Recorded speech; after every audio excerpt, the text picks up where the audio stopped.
Como conversamos antes, a utopia edeniana abre possibilidades de criarmos nós mesmos sistemas solares com seus sóis e com seus planetas e luas. Deveríamos ter a permissão dos senhores deuses que governam estas galáxias, conhecidos por nós como comandantes da Federação Intergaláctica, nesta dimensão e grandeza para tal fim. Da forma como propus, as superbobinas de Tesla, supergeradores de Van der Graaf, mais as super torres de Van der Graaf, motorizadas e móveis ajustadas em um circuito, produzindo vórtices energéticos suficientes para teleportar astros, inclusive em nosso sistema, estando esses equipamentos posicionados numa região espacial no nosso sistema, similar às condições da zona de conforto do referido astro ou astros em sua órbita original, ou no seu sistema, teleportando-os dentro do vórtice, efetuados por esses equipamentos gigantescos, porém divididos em vários subgrupos ou em alinhamentos verticais ao redor do circuito para minimizar o tamanho das bobinas, porém mantendo o fluxo de vórtice contínuo e acelerado pelos supergeradores de Van der Graaf, até atingir a frequência do alvo, formando o quark-gluon e, consequentemente, o Orlok, ou seja, o buraco da minhoca, que o teleportaria para dentro deste vórtice, dentro de um intervalo de tempo que absorveria distâncias superiores do que 50.000 anos-luz em frações de segundos. Como foi dito, essas superbobinas de Tesla e super torres, além de geradores de Van der Graaf, teriam em sua base bobinas secundárias para que alimentassem esse equipamento e toda a produção do vórtice pelas bobinas primárias na Terra, que poderia aprimorar essa bobina,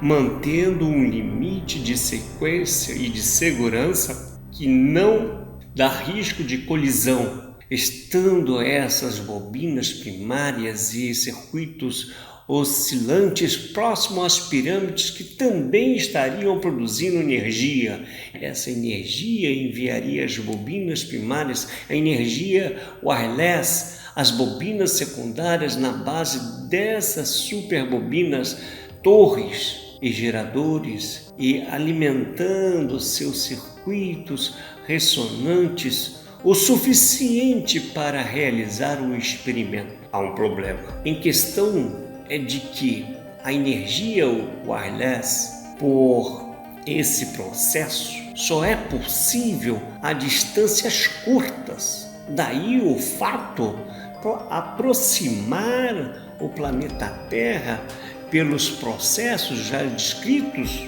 dessas bobinas, preocupando quando o planeta e as luas teleportado não produzirá o efeito gravitacional de uma inclusão com a Terra, como fiz gracejo na forma de realizar a construção de um sistema solar no éter vazio,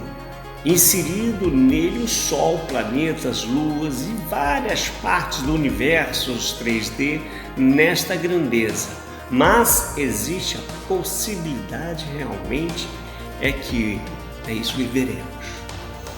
Primeiramente, devemos considerar de que esses astros não estariam à mercê de qualquer biotipologia que os habitassem e que seriam independentes de algum órgão extraterrestre. assim como não estaria sob o auspício da Federação Intergaláctica. Só esses fatos já dificultam o nosso propósito, pois possivelmente estariam produzindo vidas aéreas destes planetas, bem como seriam assessorados por algum desses órgãos. Em segundo lugar, mesmo diante de uma possível autorização para efetuar tal experimento, como realizar esse intento no éter, no vazio, dispondo de uma base onde forneceríamos energia retirada do ponto do vácuo presente neste ambiente por meios de mais simplificados como as super torres de Van der Graaf ou geradores de Van der Graaf motorizados e móveis para efetuar os teleportes dos astros? Mesmo que daqui da Terra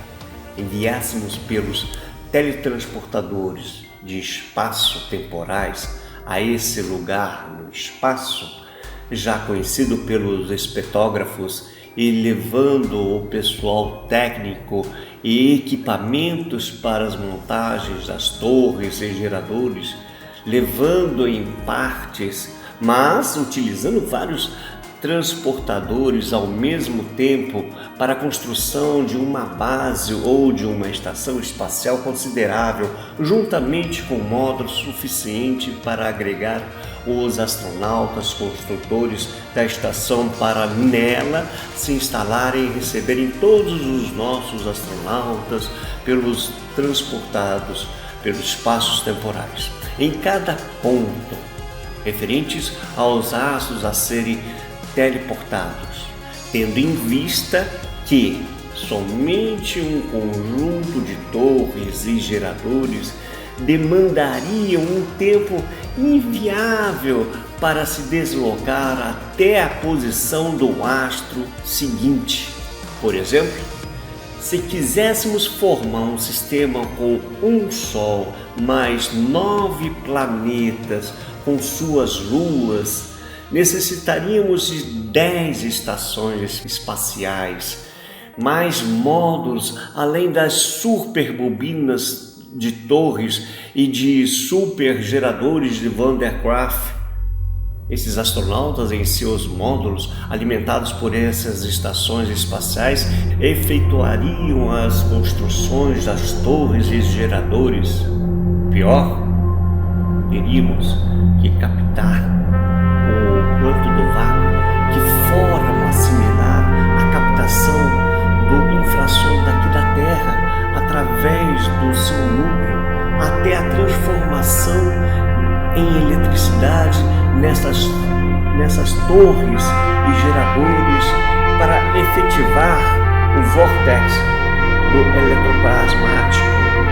Lembrando que o quanto do vácuo é o gênio divino nessa nossa dimensão e grandeza, que é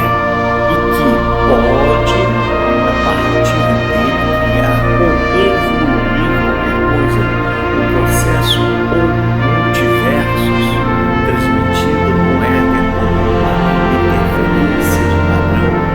comunicação de vórtices de informação a uma velocidade de 1 milhão C ou de 1 milhão de vezes a velocidade da luz. A frequência correspondente a 57 vezes a oitava do dó médio, ou seja, deveríamos desenvolver um transdutor que captasse essa frequência a essa velocidade como transdutor de deslocamento linear longo ou por outro processo médico. Mas, se efetivado esse processo, a princípio, com transdutores de deslocamento linear aqui da Terra, não haveria mais a necessidade do seu deslocamento através das superbobinas,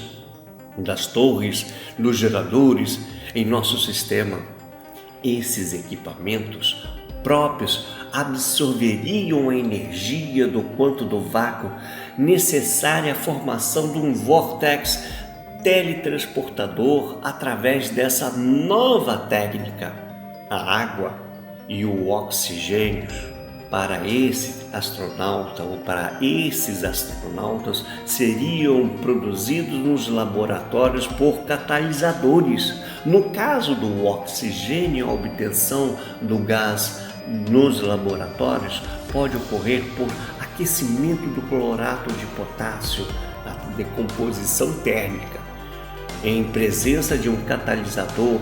substância que aumenta a velocidade da reação. Nesse caso, o óxido de manganês.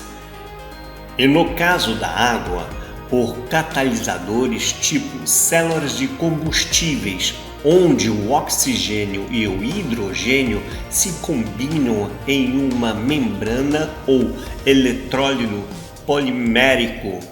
ou o mais usual é o nafion, cuja característica é a produção de energia elétrica em VCC entre os elétrodos anádon e cátodo, e na combustão se processa o vapor d'água que, refrigerado, a água está na condição potável. O hidrogênio se processaria captando do próprio éter e o oxigênio, o O2, pelo mesmo processo. Lembra disso? Aprendi contigo. Assim, já começaria a haver uma luz para a formação desse sistema, pois seus viajantes nos espetógrafos na estação mapearam até os devidos pontos naquele sistema, sendo que esses sóis, esses planetas já seriam conhecidos aqui na Terra pelos espetógrafos, anteriormente conhecido assim sua localização, bastando mapeá-los para esses novos pontos espaciais, dentro do que virá a ser o novo sistema solar. Depois de montadas as torres de geradores e alinhados de forma a produzir um vórtex, o teletransportador, o primeiro astro a ser teleportado seria o Sol, estabelecendo-o no interior das torres e geradores, sem que produzissem danos a estas, que a priori estariam bem afastadas do astro, porém mantendo o vórtex para a formação do Warhol. Todos os dados referentes às condições gravitacionais e posições teriam que estar corretas, para que, ao desligar as torres e geradores, esse Sol se sustentaria no éter em perfeito equilíbrio. Depois, gradativamente seriam inseridos os planetas e luas pelo mesmo processo, adequando-os à gravidade solar e perfeita manutenção no éter, de acordo com suas zonas de conforto, tendo entre os planetas um propício à vida humana e principalmente mantendo suas características rotacionais e transacionais em relação ao Sol. O próximo passo seria colonizá-lo e, com as devidas permissões, repetir o procedimento em outros espaços vazios, sendo nós conhecedores de outros novos minerais que poderiam corroborar com a causa.